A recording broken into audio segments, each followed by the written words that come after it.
여름 동안 주 떠나 세상 연락을 줄이고 저유한 죄에 빠져서 주를 잊었네. 오 사랑의 예수님 내 맘을 보렵니다. 곧 들어와 나와 함께하며 내 생명이 되소서. 죄악의 좋은 인생을 심히 불쌍히 여기사 저 하늘의 영광을 이루어 이 세상에 오셨네. 오 사랑의 예수님 내 맘을 보렵니다. 곧 들어와 나와 함께하며 내 생명이 되소서. 미련한 우리 인생은 주의 공로를 모르고 그 쓸쓸한 사막 가운데 늘 헤매고 가는데 오 사랑의 예수님 내 맘을 보렵니다. 곧 들어와 나와 함께하며 내 생명이 되소서. 오늘은 마가복음 12번째 시간입니다. 하나님의 말씀은 마가복음 1장 14절로 15절 말씀입니다. 요한이 잡힌 후 예수께서 갈릴리에 오셔서 하나님의 복음을 전파하여 이르시되 때가 찼고 하나님의 나라가 가까이 왔으니 회개하고 복음을 믿으라 하시더라. 아멘. 이 15절의 말씀은 다음과 같이 짜여 있습니다. 때가 찼다. 그리고 하나님의 통치가 가까이 왔다. 회개하라. 그리고 복음을 믿으라. 예수님이 공생애를 시작하시면서 주신 이 말씀에는 네 가지 요소가 들어있습니다. A시대가 끝났다. 새시대가 시작되었다. A시대로부터 돌아서라. 새시대로 향하여 나아가라 하는 말씀입니다. 오늘 이 네 가지 요소 가운데 세 번째, 회개하라. 다시 말해서 A시대와 등을 돌리라 하시는 예수님의 말씀에 주목해 봅니다. 회개하라. 다시 말해 L시대와 등을 돌리라는 예수님의 말씀은 하나님 나라가 가까이 왔다는 사실의 바탕에서 주어진 말씀입니다. 하나님 나라와 관련해서 회개를 말한다고 하면 그것은 자기 인생을 다스리는 통치자가 바뀌었다는 사실을 전적으로 받아들이는 것입니다. 사탄의 통치를 거부하고 이제 하나님의 통치 안으로 들어가 새로운 삶을 사는 것입니다. 회개는 세상에 끌려다니던 생활을 청산하고 성령님에게 이끌리며 살아가는 새로운 출발이기도 합니다. 이런 사실을 사도 바울은 에베소서 2장 2절로 3절에서 이렇게 전해줍니다. 그때의 너희는 그 가운데서 행하여 이 세상의 풍조를 따르고 세상의 권세 잡은 자들을 따랐으니 곧 지금 불순종의 아들들 가운데서 역사하는 영이라. 전에는 우리도 다 그 가운데서 우리의 육체의 욕심을 따라 지내며 육체와 마음이 원하는 것을 하여 본질상 진노의 자녀이었더니. 아멘. 우리는 지금 하나님 나라의 백성입니다. 그런 우리 각 사람이 하나님 나라 백성답게 살아야 교회 공동체가 하나님의 공동체답게 됩니다. 내가 엉터리로 살면 교회 공동체도 엉터리로 됩니다. 이런 것을 깨닫고 그것에 걸맞게 살아가는 것이 회개의 첫걸음이요 회개의 출발점이기도 합니다. 때가 찼고 하나님 나라가 가까웠으니 회개하고 복음을 믿으라 하는 주님의 말씀을 진리로 받아들이는 우리는 어떻게 살아야 할까요? 어떻게 그리스도인다운 하나님 나라의 백성다운 생활을 이어나갈 수 있을까요? 책은담에 보면 이런 이야기가 있습니다. 개세의 공로 당부득 일개 흥자라. 세상을 뒤엎을 만한 큰 업적을 쌓은 사람도 자랑할 긍자 하나를 당해내지 못한다 하는 말입니다. 이 말은 사람이 그만큼 자기 자랑에 빠지기가 쉽다는 뜻이기도 하고, 또 더 나아가서 자기 자랑에 빠지면 그 순간부터 그의 공로는 다 없어진다 하는 그런 뜻입니다. 그 뒤에 미천죄가 당부득 일개회자라는 말이 있습니다. 하늘을 가득 채울 만한 큰 죄를 지은 사람도 뉘우칠 하나를 당해내지 못한다. 다시 말해서 아주 큰 죄를 지은 사람이라도 뉘우치게 되면 그가 지은 모든 죄가 하나도 없이 용서받는다, 하나도 없이 사라진다 하는 그런 뜻입니다.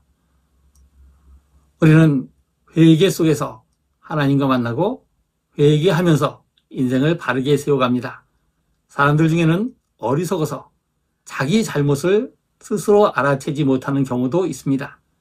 어떤 사람은 알면서도 의지력이 부족해서 고치지 못한 채 잘못된 방향을 계속 되풀이 가는 경우도 있습니다.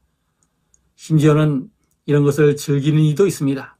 그래서 어른들은 말하기를 잘못을 저지르고도 후회할 줄 모르는 사람은 하등의 사람이요, 후회하면서도 고칠 줄 모르는 사람 역시 하등의 사람이며, 자기의 잘못조차 모르는 이는 더욱더 하등의 사람이다 하고 이렇게 말했습니다. 회개는 모든 변화와 성숙의 첫 단추입니다.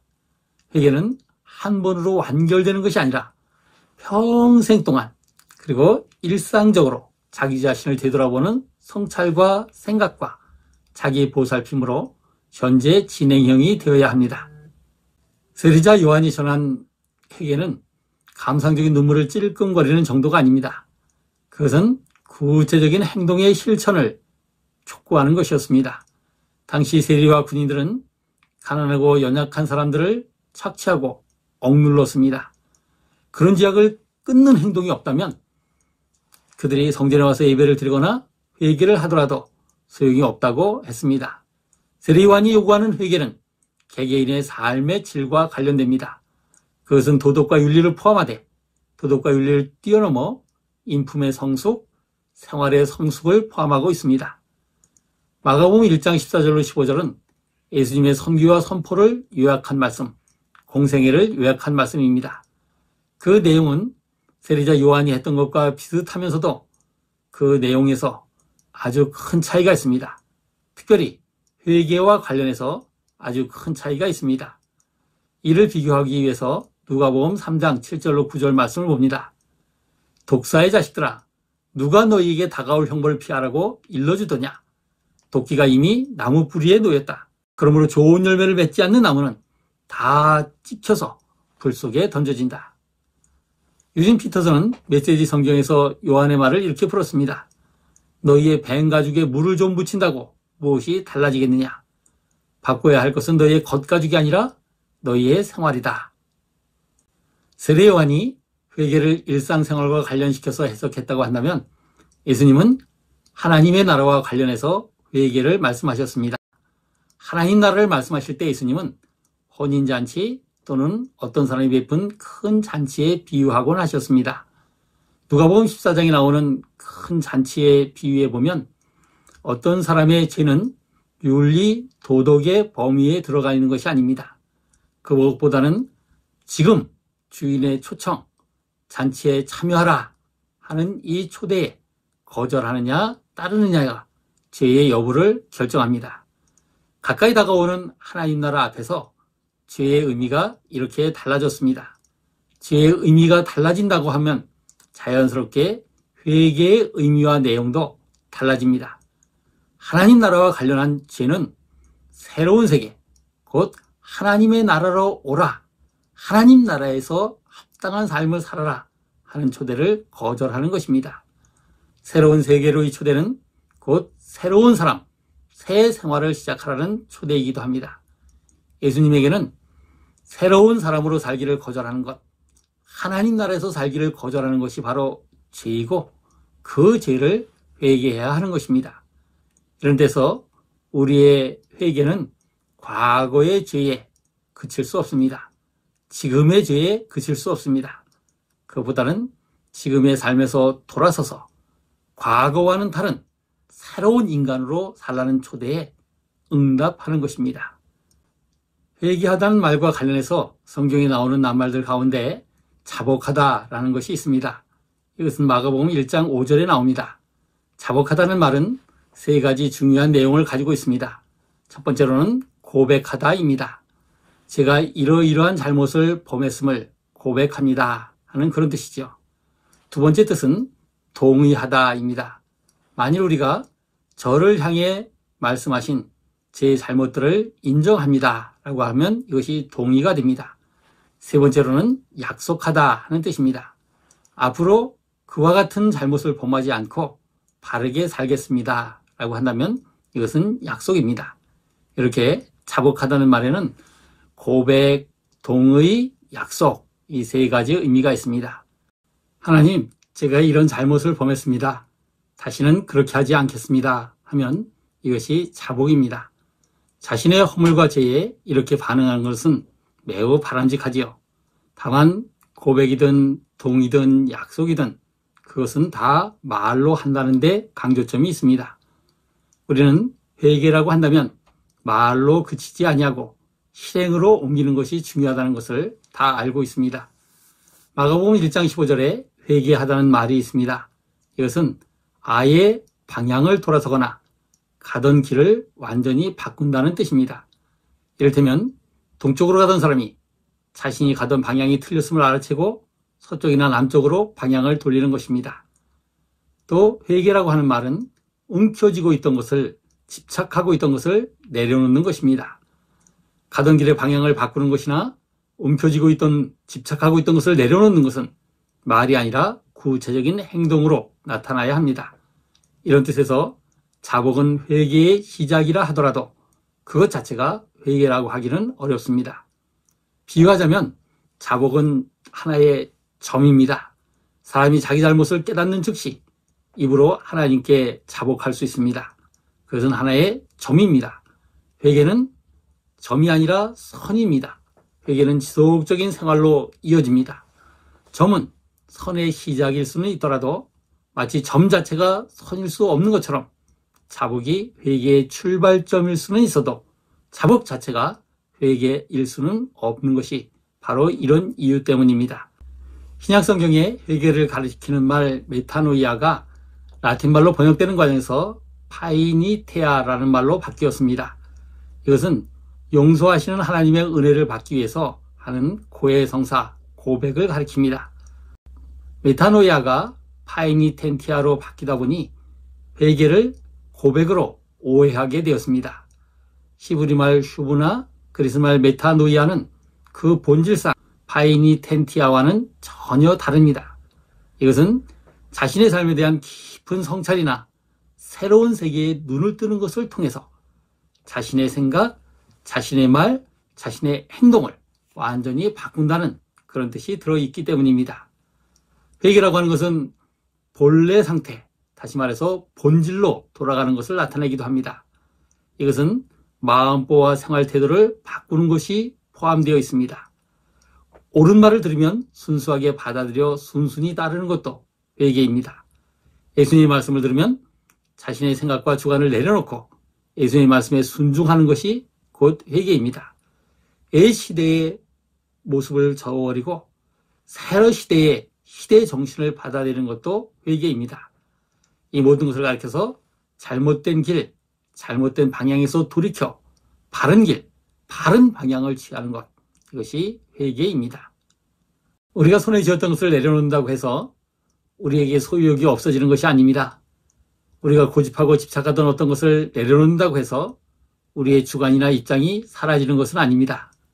다만 이전에 가지고 있던 그런 것과 도저히 비교할 수 없는 예수님이 보여주시고 하나님이 깨닫게 해주신 하나님 나라와 그 의가 우리 앞에 있기에 우리는 그것을 향해서 발걸음을, 새로운 출발을 한 것뿐입니다.